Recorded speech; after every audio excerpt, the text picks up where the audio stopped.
It's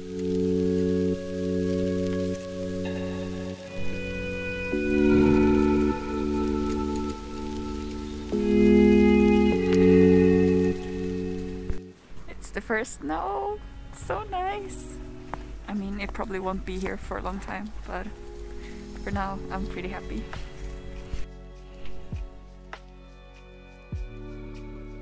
Welcome to another video, and this one is gonna be a knit along with me, and I think it would be appropriate if you grab a mug of tea and some snacks, or why not your knitting or other creative project, and just hang out with me.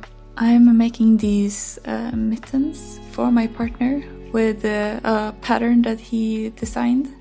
So there's a lot of decals and they are super cute. It's not really a tutorial. I will throw in a few small tips here and there, and I will also go through what kind of technique I use to avoid the long floats when I'm doing color blocking patterns, which I just came up with myself. There's probably a lot of other people that does it other ways, but this is how I do it. So I thought I would show you.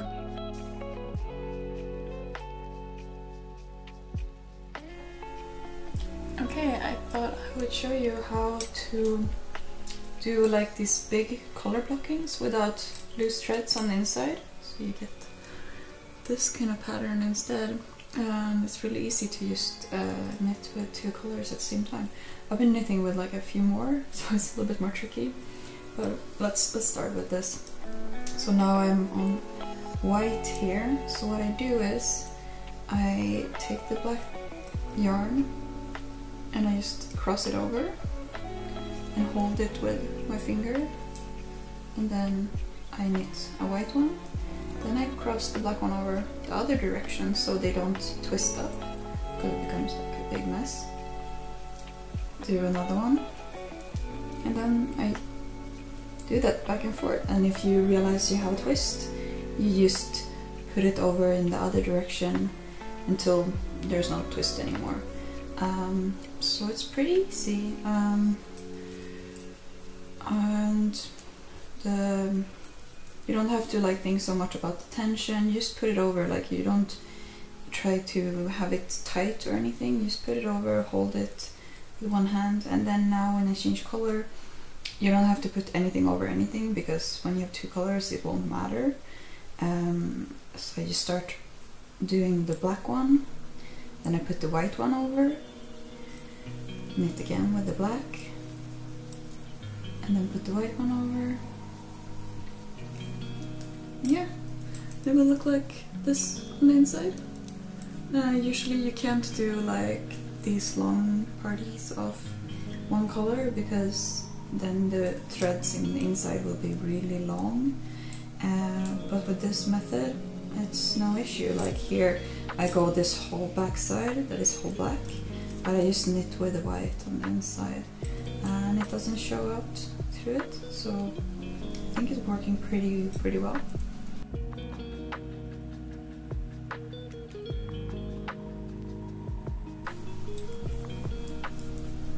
So as you can see, I just twist it over, use this finger to hold it, but not tight, just to keep it out of the way.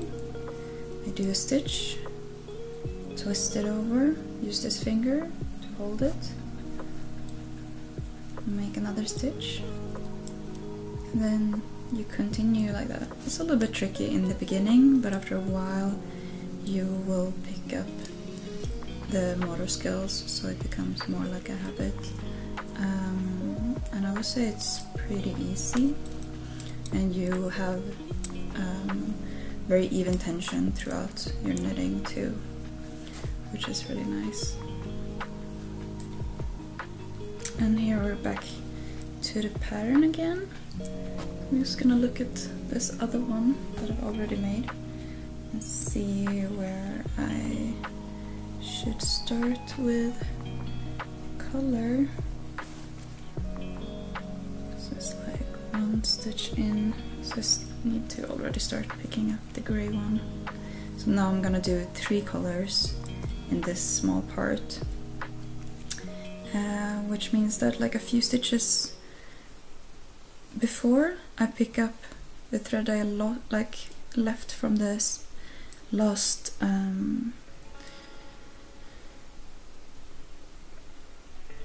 row, and I will put it over too, so I knit with it, and here I will do the loose tension as you normally do. Like here you can see these threads, because it just becomes really bulky and really thick if you knit with 3 yarns at the same time. And then I want to do the black one, so then I put both white and grey top of black, hold them in place, and then I knit the black one. And now I take both of these colors, put them over the black one, knit the black stitch, same thing again.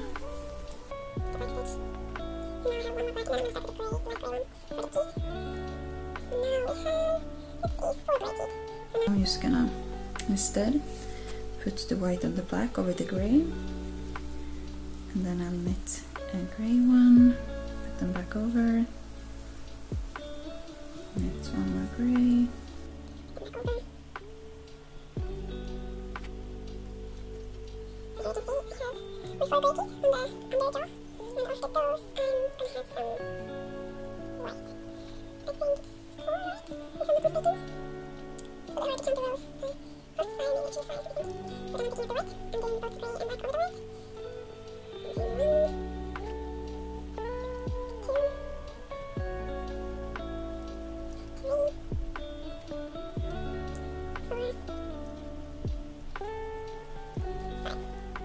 and then I will let go of this grey one until in the next row. That is the last time I will use it, so I just pop it inside so it's not in the way.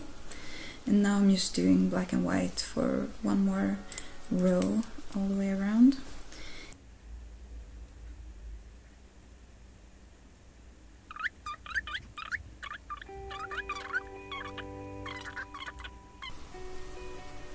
I mean, you can do it the same way all the time, but then you have to detangle your yarn all the time, which is frustrating, and you can get knots and whatever, which is not so fun. So I wouldn't recommend it, but you do you. But I think learning just to do every other will help you out a lot if you want to make knitting with patterns. Can come up a little bit closer. So take the white one, put it over, grab it here, hold on to one as normal, do a stitch, take the white one, twist it over, hold it with this finger here, make a stitch.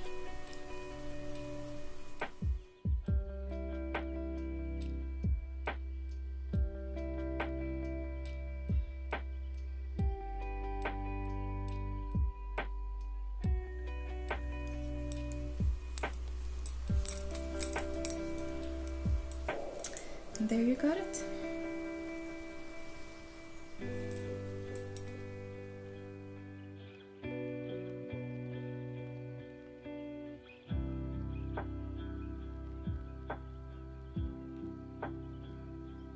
As you can see here, I'm actually finished with both of them, but they're different. So I'm basically gonna re-knit part of, or like a third of the right one, I think, because it just turned out too wide in the top, and also I want to change the pattern a little bit with the skull. Here you can see me frogging the project, which I did many times, maybe around 6 times or so. I would say I probably did it in sections, so either it was like the top part with the skulls or the lower part that I re-knitted. So I didn't do like the whole thing over at any point. But yeah, I think when you don't go with conventional patterns and you do it yourself, you just have to be prepared to either that they turn out maybe not as you want them to, or that you have to frog them a few times. I don't know if it's just me that thinks that the top is a little bit tricky when there's so many needles and so few stitches, so I usually use a crochet hook to do the decreases all the way up to the top.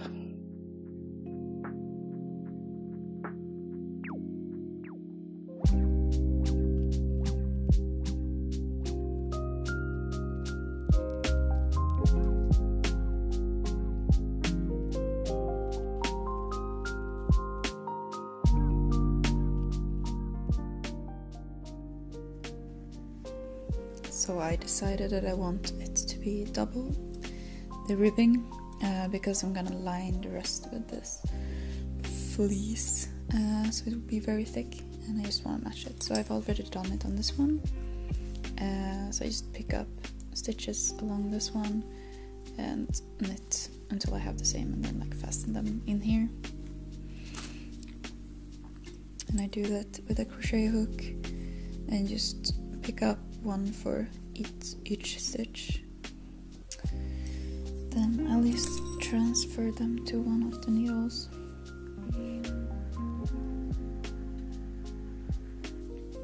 Like so. Do it all the way around.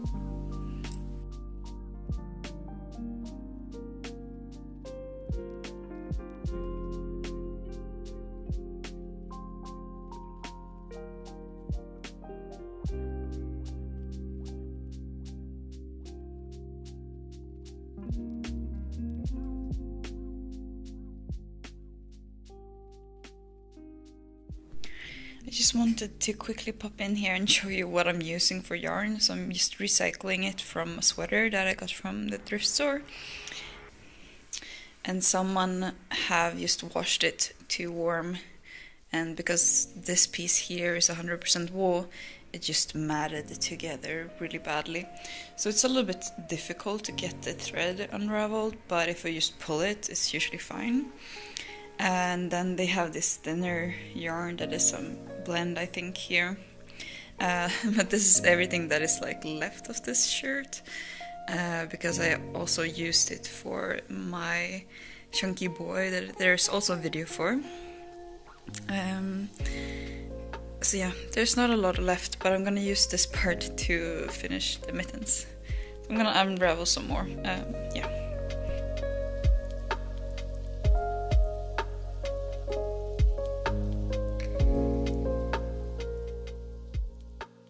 A hot tip is to be a little bit more patient when you do the seam ripping of whatever sweater that you bought secondhand. I've learned this the difficult way. When I did my last sweater, I seam ripped from the bottom and you started pulling threads, and it was really difficult. And it meant that I cut it off at a lot of places, and then I realized if you actually seam rip all the way up and you frog it from the top, which is obviously which is obviously easier, because then you can just pull and everything will unravel by itself. So I've been trying to do that after this, because I had so many ends to weave in. It was ridiculous, but yeah.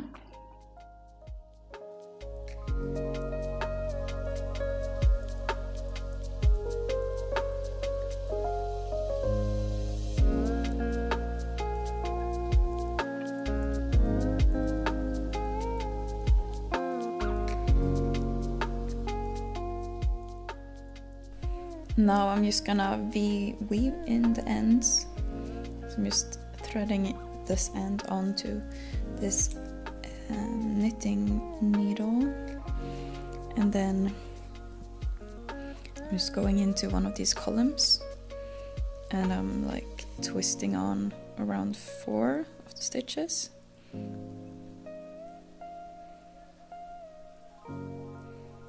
Something like that. Pull it through.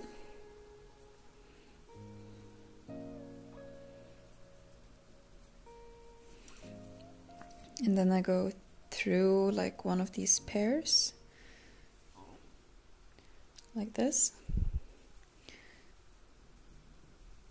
And then I go down the other side, just twist around and get up around 4 stitches.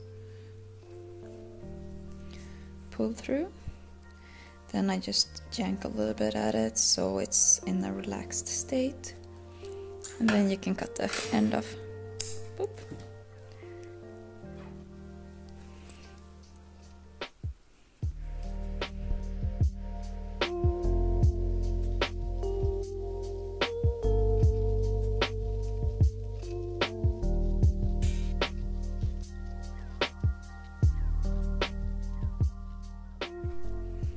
I'm just gonna show how I do to bind this off and also like stitch it together at the same time.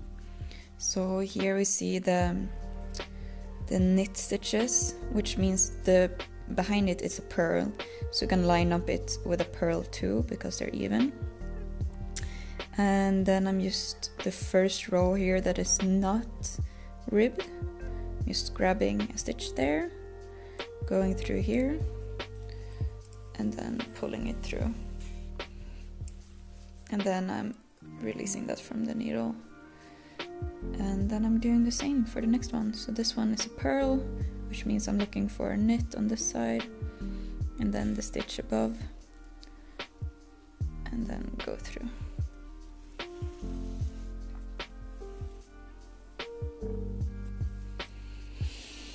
You get very nice bind off that is also stretchy on the inside.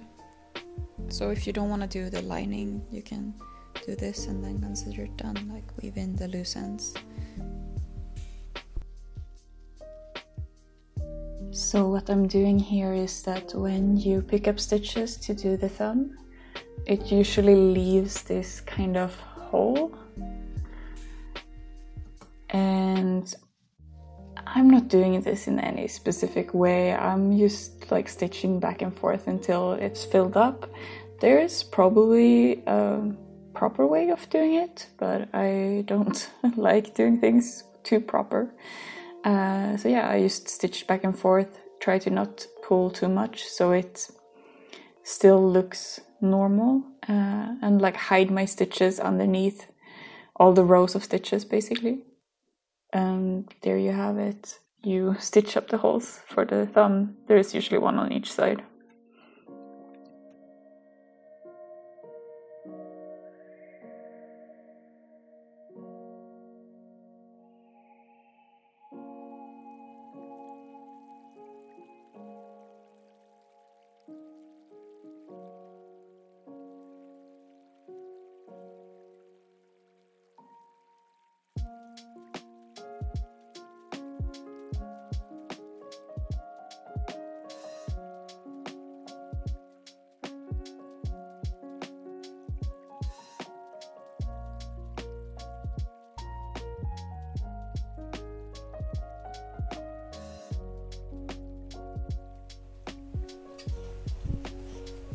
So this is some of the stuff that is left over, some of the fleece that I cut off, and all the ends that I weaved in. So I'm just using it for stuffing for another project, so it doesn't go to waste.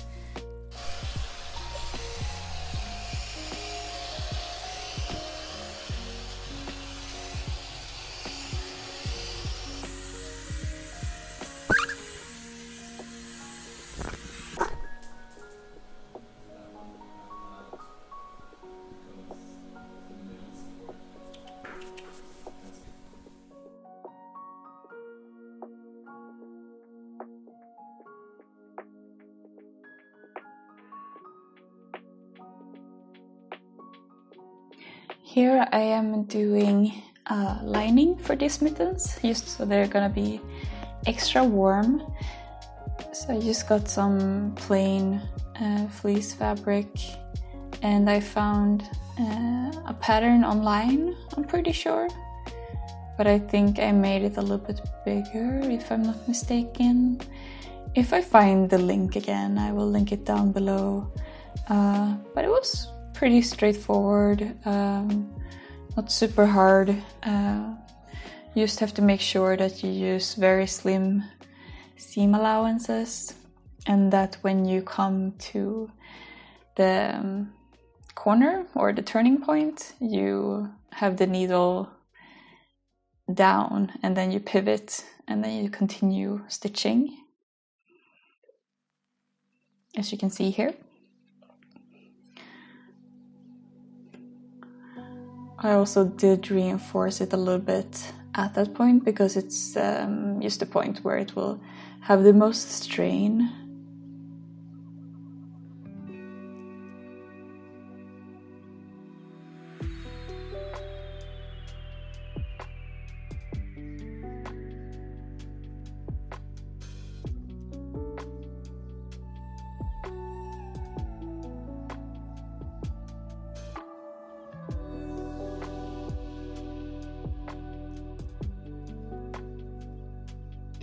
Here I'm just putting the lining in with safety pins, just so it's in the right position.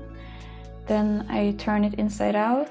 I cut off the axis, but leave like 1 centimeter seam allowance so I can turn the raw edges inside. And my camera is deciding to film other stuff.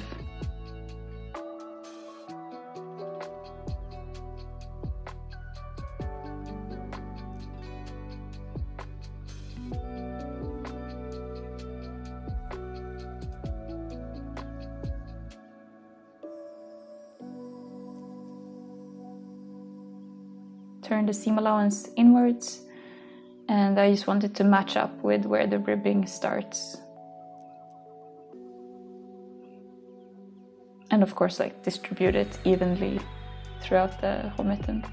Now I'm just checking if it's nice, and then I'm stitching it in place with a normal sewing thread.